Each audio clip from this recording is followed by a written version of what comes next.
তা কিছুতেই হতে পারে না। সেটা আমার কাছে প্রাপ্তি হয়ে এসেছিল, আমি তাকে কথা দিয়েছি যেতে আমাকে হবে, নইলে যে ব্রাহ্মণের আত্মার তৃপ্তি হবে না।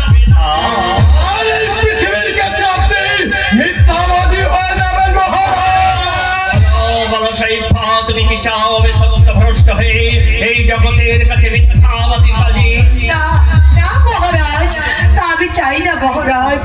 আমি যে তোমার স্ত্রী, আমি যে তোমার সহধর্মিণী, তোমার যে ধর্ম আমারও তো সেই ধর্ম মহারাজ।